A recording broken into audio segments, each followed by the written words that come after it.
Oke, jadi kali ini saya akan membuat tutorial cara servis brake. Tapi berhubung tidak ada servisan, soalnya jarang-jarang sekali kalau servis brake yang ngangkat itu jarang. Biasanya kalau ngangkat itu karena limnya kurang.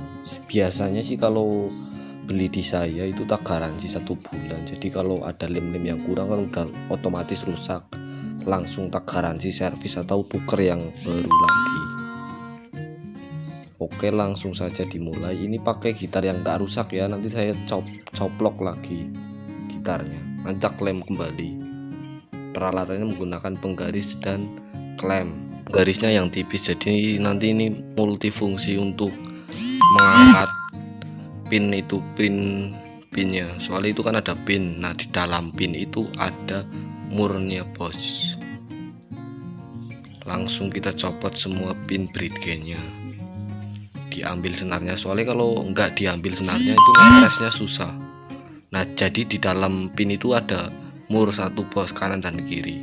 Nah, itu lepas saja. Melepasnya di dalam itu ditahan, nanti kan diputar dari atas, pasti mur yang di bawah itu lepas. Itu buat penguat biasanya. Kalau gitar custom kebanyakan kayak gitu, gitar custom atau KW ya. Soalnya kalau nggak dilepas itu susah nyangkut bos. Kalau ditarik itu nyangkut, otomatis nyangkut. Soalnya itu kan seperti paku, disekrup biar tambah kuat, biasanya begitu. Seperti itu murnya bos. Kemudian kita beri marking agar supaya itu catnya itu tidak melotok saat dicongkel nanti. Memberi marking juga tujuannya untuk membuat pola garisan bos. Soalnya kalau nyoplok brake itu harus presisi masangnya kembali. Soalnya masang brake itu kan ada rumusnya. Jadi kalau kita garis atau di pola itu kan nggak perlu ngukur brake-nya lagi, nggak perlu ngukur ukuran dari fret sama dari brake-nya. Jadi nggak fals nanti kalau dipasang kembali, kan sesuai dengan yang aslinya. Nah, kita pola agar presisi nanti kalau masang brake-nya kembali.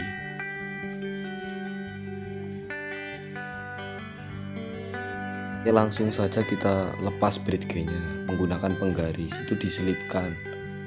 Yang paling susah kalau nyervis ini biasanya kalau nggak terlalu atau brake ngangkat sedikit ya gitu ya, itu paling susah itu ngelepas ininya.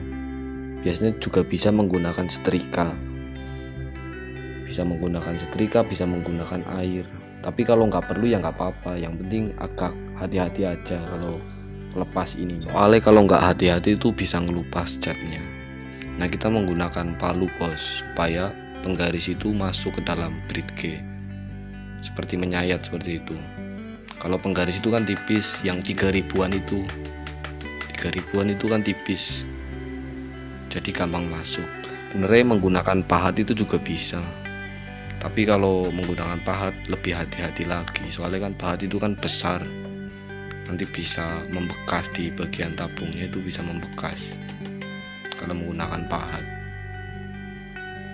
Ini prosesnya saya percepat agar video durasinya nggak terlalu panjang.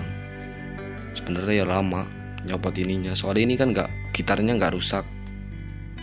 Tapi berhubung saya mau bikin video ini, nggak apa-apa saya gitarnya tak buat bahan percobaan.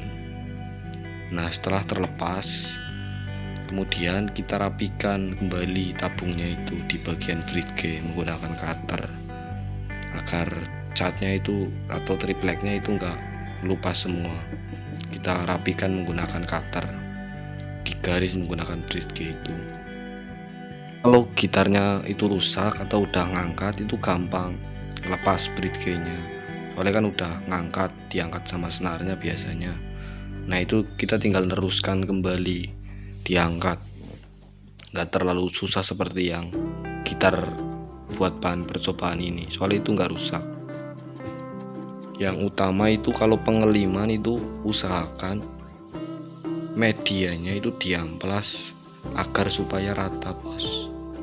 Kalau rata itu kan lemnya itu merekatnya itu kan dari tabungnya, dari media itu tabung sama bridge-nya itu kan lebih kuat, lebih presisi. Kalau nggak rata itu kan lemnya itu kan nempelnya di bagian-bagian tertentu aja, jadi kurang kuat. Jadi kita amplas bener-bener rata. Kalau udah rata baru dipasangkan, jadi lebih kuat. Di bagian tabung juga harus diamplas agar sama seperti bridge-nya, presisi atau rata. Diamplas menggunakan amplas kasar juga nggak apa-apa, amplas halus ya nggak apa-apa. Setelah diamplas juga jangan lupa dibersihin. Kalau bisa sih menggunakan lap basah, nanti ngelemnya pas tabungnya udah kering biar bersih banget. Kalau kurang bersih takutnya itu membuat bridge sama tabungnya itu nggak rata. Jadi kan kalau tidak rata kurang kuat. Nah, sebelum diolesi lem kita paskan kembali, bener-bener pas presisi sesuai pemasangan yang sebelum dilepas bridge-nya. Kemudian ngelemnya itu menggunakan lem Presto. Sebenarnya kalau pakai resin juga bisa, resin campur lem G itu bisa. Menggunakan lem Presto ya juga bisa. Kalau lem Presto itu belinya di online ya, Shopee atau toko bangunan juga kadang-kadang ada offline. Harganya sekitar 40.000 kalau nggak salah. Itu kan ada yang besar ada yang kecil. Kalau memberikan lem pada bridge sama tabung itu kalau banyak juga nggak apa-apa. Nanti kan kita press. Nah, setelah dipres itu kan lemnya yang sisa-sisanya itu kan keluar, nanti dilapin menggunakan kain. Jadi lemnya banyak nggak apa-apa. Kalau terlalu sedikit nanti takutnya ada bagian-bagian tertentu yang nggak kena lem, nanti kan jadi kurang kuat. Nggak apa-apa, dilebihin aja nggak apa-apa. Terus kita presisikan kembali menggunakan pin. Soalnya pin itu kan lurus sama tabungnya. Nah, pinnya itu dipotong. Kalau nggak dipotong itu ganjel pas saat pengepresan. Ngepresnya kan pakai kayu atau juga pakai klem yang rata.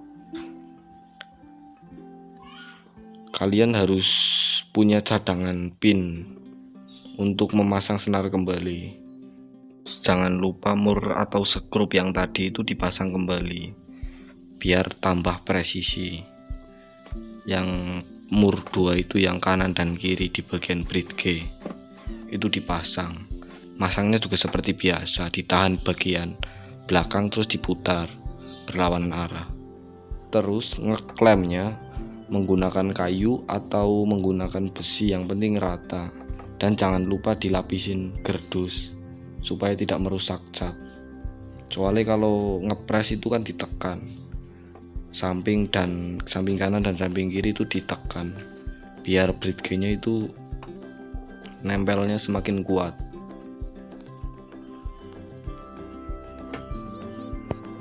Terus kalau sudah dilem itu ditunggu paling enggak 1 hari. 1 hari itu udah benar-benar kering dan benar-benar kuat. Sebelum ditinggal 1 hari, dipastikan gitarnya itu samping-sampingnya sisa-sisa bekasan lem itu dibersihin dulu agar lemnya itu tidak merekat di cat atau mengotori cat. Jadi kan bersih, kalau nggak perlu dicat ulang itu udah rapi, udah bersih sendiri. Jadi nggak perlu ngeluarin uang lagi untuk membeli cat.